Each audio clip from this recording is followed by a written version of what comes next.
Salut tout le monde, c'est Charlotte Renard, vétérinaire conseil pour Direct Vet. Je suis ravie de vous retrouver aujourd'hui pour la 32e vidéo de mon défi de l'été, défi où je réponds chaque jour à une de vos questions en vidéo. Alors aujourd'hui je réponds à une question qui m'a été posée sur YouTube par Émilie et qui veut savoir comment présenter son chiot de 3 mois et demi qu'elle va bientôt avoir à son chat de 7 ans. Donc c'est une très bonne question et c'est très bien de vouloir préparer les choses d'avance pour ne pas faire d'erreur. Même si les chiots et les chats sont des animaux qui fonctionnent différemment, c'est-à-dire que les chiens sont plutôt des animaux de meute alors que les chats sont plutôt des animaux territoriaux, et même s'ils communiquent différemment, c'est-à-dire que par exemple quand un chien remue la queue c'est qu'il est content, alors que quand un chat remue la queue c'est qu'il est plutôt énervé. Donc même si c'est des animaux différents, ils peuvent très bien cohabiter sous le même toit et ça sans aucun problème. Donc on va voir comment faire et on va déjà commencer par voir l'erreur qu'il ne faudrait pas faire. L'erreur en fait c'est de ne rien préparer du tout, de laisser votre chat comme ça dans la maison gambader et d'arriver de lâcher votre chiot qui va voir le chat, va courir après et là ça va être vraiment un gros problème parce que cet instinct de chasse qu'a le chien par rapport au chat va faire que votre chat va être effrayé, il va s'échapper et ça va être très dur de rattraper cette mauvaise présentation. Donc le mieux en fait c'est de séparer dès le début en fait le chien et le chat dans 2 pièces séparées. Comme ça en fait ils ne vont pas se voir tout de suite mais ils vont s'entendre, notamment le chat va entendre qu'il y a un nouvel animal dans la maison par les jappements, par les aboiements du chiot et puis il va peu à peu s'habituer à ces nouveaux bruits. Quand le chat et le chien sont assez habitués dans les espaces où ils vivent, on peut inverser les espaces, inverser les pièces, comme ça le chat va se retrouver dans une pièce qui a des odeurs du chiot et le chiot va se retrouver dans une pièce qui a des odeurs du chat. Donc peu à peu ils vont s'habituer à la présence de l'autre animal mais sans s'être vus.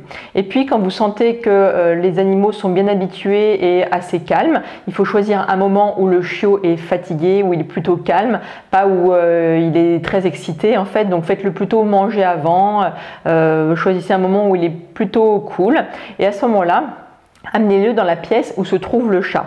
Donc il faut que la pièce où se trouve le chat soit une pièce assez grande avec des éléments en hauteur où le chat pourrait s'enfuir et se cacher si jamais ça se passait mal.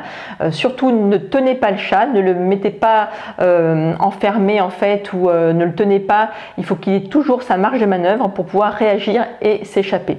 Donc vous tenez le chiot ou vous le tenez mieux en laisse, comme ça si jamais il a une réaction d'instinct de chasse, et ben, vous pouvez le retenir.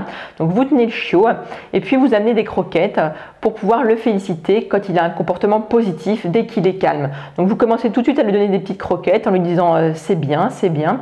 Vous récompensez son comportement calme et puis le chat va s'approcher et tant que ça se passe bien, vous récompensez votre chiot. Donc le chiot va voir qu'il y a un autre animal et puis vous lui dites c'est bien, t'es calme et vous donnez des croquettes et des croquettes pour le récompenser.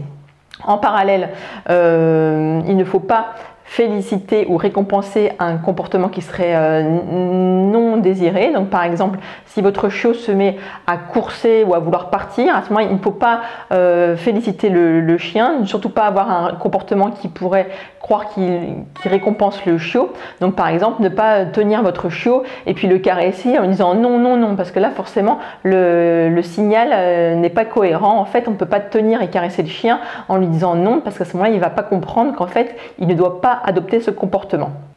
Donc d'autres petits conseils pour terminer, vous pouvez très bien aussi utiliser un diffuseur de phéromones apaisantes pour le chat qui vont justement l'aider à accepter le nouvel animal dans la maison. Donc c'est par exemple les diffuseurs de phéromones Feliway. Donc c'est très bien. Le mieux c'est de les mettre quelques jours avant la présentation. Ça va permettre au chat de mieux accepter le chiot qui vient à la maison. Deuxième petite astuce aussi, c'est de ne pas négliger votre chat. C'est pas parce que vous avez un super chiot qui vient d'arriver et que vous avez envie de jouer avec lui qu'il ne faut plus jouer avec votre chat. Donc quand le chat est avant dans sa pièce isolée sans être avec le chiot, il faut bien penser à venir voir votre chat pour avoir de l'interaction avec lui, jouer avec lui, lui lancer des petites souris, bien jouer avec lui pour qu'il comprenne qu'il n'est pas mis de côté.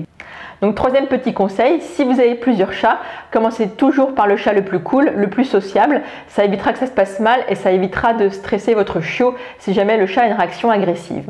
Donc merci Émilie pour cette question. C'est vraiment super de prendre un nouveau chiot à la maison et d'agrandir comme ça votre foyer. J'espère que ça va bien se passer. Je vous donne rendez-vous demain pour une nouvelle vidéo du défi. En attendant, n'oubliez pas, vous pouvez vous rendre sur le blog pour télécharger votre exemplaire du manuel des premiers secours pour chiens et pour chats. Ciao, à demain!